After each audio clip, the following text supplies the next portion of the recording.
ನಮಸ್ಕಾರ ಸ್ನೇಹಿತರೆ.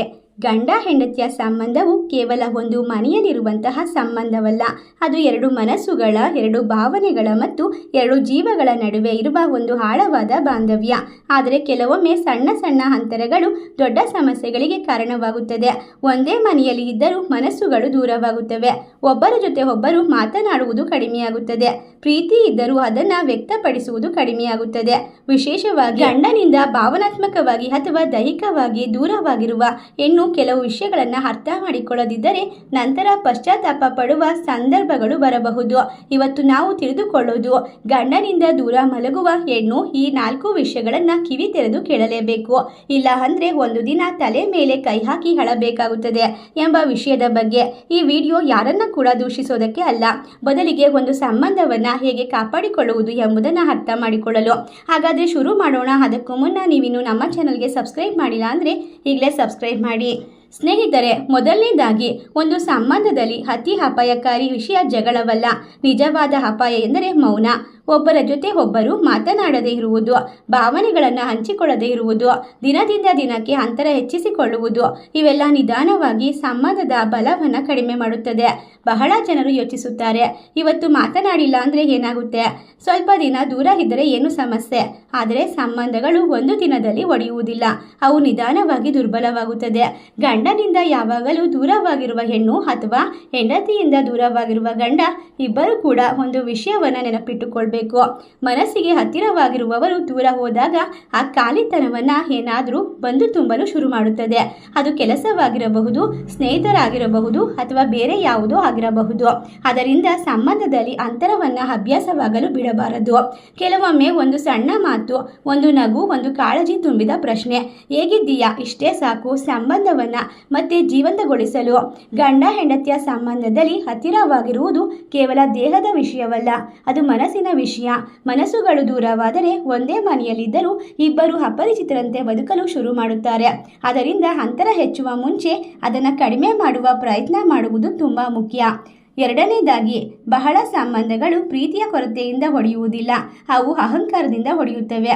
ಮೊದಲು ಅವರೇ ಬರಲಿ, ನಾನೇಕೆ ಮಾತನಾಡಬೇಕು, ತಪ್ಪು ಅವರದ್ದೇ. ಇಂತಹ ಆಲೋಚನೆಗಳು ನಿಧಾನವಾಗಿ ಒಬ್ಬರ ನಡುವಿನ ಗೋಡೆಯನ್ನು ಎತ್ತರಕ್ಕೆ ಮಾಡುತ್ತವೆ. ಒಂದು ದಿನ ಆ ಗೋಡೆ ಅಷ್ಟು ದೊಡ್ಡದಾಗುತ್ತದೆ, ಇಬ್ಬರು ಒಬ್ಬರನ್ನೊಬ್ಬರು ನೋಡಲು ಸಾಧ್ಯವಾಗುವುದಿಲ್ಲ. ಸ್ನೇಹಿತರೆ, ಸಂಬಂಧವನ್ನು ಗೆಲ್ಲಬೇಕೇ ಹೊರತು ಜಗಳವನ್ನು ಅಲ್ಲ. ಕೆಲವೊಮ್ಮೆ ಕ್ಷಮೆ ಕೇಳುವುದು ಸೋಲು ಅಲ್ಲ, ಅದು ಸಂಬಂಧವನ್ನು ಉಳಿಸುವ ಬುದ್ಧಿವಂತಿಕೆ. ಹೆಂಡತಿ ಅಥವಾ ಗಂಡ ಯಾರು ಮೊದಲು ಮುಂದೆ ಬಂದರೂ ಅದರಿಂದ ಗೌರವ ಕಡಿಮೆಯಾಗುವುದಿಲ್ಲ. ಚಾಣಕ್ಯ ಕೂಡ ಹೇಳುತ್ತಾನೆ, ಸಂಬಂಧವನ್ನು ಉಳಿಸುವ ವ್ಯಕ್ತಿಯೇ ನಿಜವಾದ ಜ್ಞಾನಿ. ಒಂದು ಮನೆಯ ಸಂತೋಷವು ಯಾರು ಸರಿ ಅನ್ನುವುದರಿಂದ ಬರುವುದಿಲ್ಲ, ಅದು ನಾವು ಒಟ್ಟಿಗೆ ಇದ್ದೇವಾ ಎನ್ನುವುದರಿಂದ ಬರುತ್ತದೆ. ಅದರಿಂದ ಅಹಂಕಾರವನ್ನು ಪ್ರೀತಿಗಿಂತ ದೊಡ್ಡದಾಗಲು ಬಿಡಬೇಡಿ. ಮೂರನೇದಾಗಿ, ಒಬ್ಬ ವ್ಯಕ್ತಿ ಜಗಳ ಮಾಡಿದರೆ ನೋವಾಗಬಹುದು, ಆದರೆ ಒಬ್ಬ ವ್ಯಕ್ತಿ ನಮ್ಮನ್ನು ಸಂಪೂರ್ಣ ನಿರ್ಲಕ್ಷ್ಯ ಮಾಡಿದರೆ ಅದು ಇನ್ನೂ ಹೆಚ್ಚು ನೋವು ಕೊಡುತ್ತದೆ. ಗಂಡ ಅಥವಾ ಹೆಂಡತಿ ದಿನ ಪೂರ್ತಿ ಕೆಲಸದಲ್ಲಿ ಬ್ಯುಸಿಯಾಗಿರಬಹುದು, ಆದರೆ ದಿನದ ಕೊನೆಯಲ್ಲಿ ಒಬ್ಬರಿಗೊಬ್ಬರು ಸಮಯ ಕೊಡದಿದ್ದರೆ ಸಂಬಂಧದಲ್ಲಿ ಖಾಲಿತನ ಬೆಳೆಯಲು ಆರಂಭಿಸುತ್ತದೆ. ನೀವು ಗಮನಿಸಿದ್ದೀರಾ, ಒಂದು ಗಿಡಕ್ಕೆ ನೀರು ಹಾಕದೇ ಇದ್ದರೆ ಅದು ನಿಧಾನವಾಗಿ ಒಣಗುತ್ತದೆ. ಸಂಬಂಧವೂ ಹಾಗೆ, ಅದಕ್ಕೆ ಸಮಯ, ಕಾಳಜಿ, ಪ್ರೀತಿ ಮತ್ತು ಗಮನ ಬೇಕು.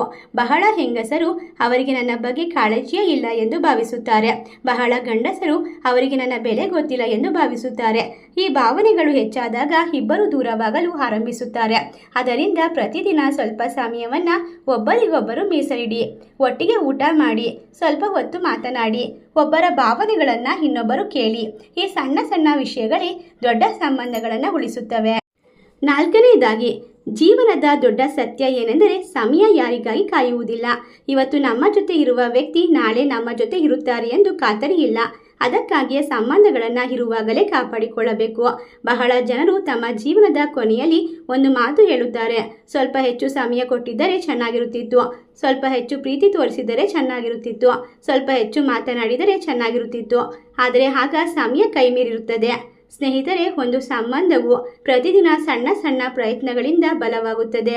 ಗಂಡ ಹೆಂಡತಿಯ ಸಂಬಂಧದಲ್ಲಿ ಪ್ರೀತಿ ಇದ್ದರೆ ಅದನ್ನು ವ್ಯಕ್ತಪಡಿಸಿ, ಕೋಪ ಇದ್ದರೆ ಅದನ್ನು ಮಾತನಾಡಿ ಪರಿಹರಿಸಿ, ದುಃಖ ಇದ್ದರೆ ಅದನ್ನು ಹಂಚಿಕೊಳ್ಳಿ. ಏಕೆಂದರೆ ಮೌನವು ಸಮಸ್ಯೆಯನ್ನು ಪರಿಹರಿಸುವುದಿಲ್ಲ, ಅದು ಸಮಸ್ಯೆಯನ್ನು ಇನ್ನಷ್ಟು ದೊಡ್ಡದಾಗಿಸುತ್ತದೆ. ಒಂದು ದಿನ ತಲೆ ಮೇಲೆ ಕೈ ಹಾಕಿ ಅಳುವುದಕ್ಕಿಂತ ಇವತ್ತೇ ಸಂಬಂಧವನ್ನು ಉಳಿಸುವ ಪ್ರಯತ್ನ ಮಾಡೋದು ಉತ್ತಮ. ನೆನಪಿಡಿ, ಸಂಬಂಧಗಳು ತಾನಾಗಿಯೇ ಉಳಿಯುವುದಿಲ್ಲ. ಅವುಗಳನ್ನು ಪ್ರತಿದಿನ ಪ್ರೀತಿ, ಗೌರವ ಮತ್ತು ಕಾಳಜಿಯಿಂದ ಕಾಪಾಡಿಕೊಳ್ಳಬೇಕು. ಸ್ನೇಹಿತರೆ, ಗಂಡ ಹೆಂಡತಿಯ ಸಂಬಂಧವು ಜೀವನದ ಅತ್ಯಮೂಲ್ಯ ಸಂಬಂಧದಲ್ಲಿ ಒಂದು.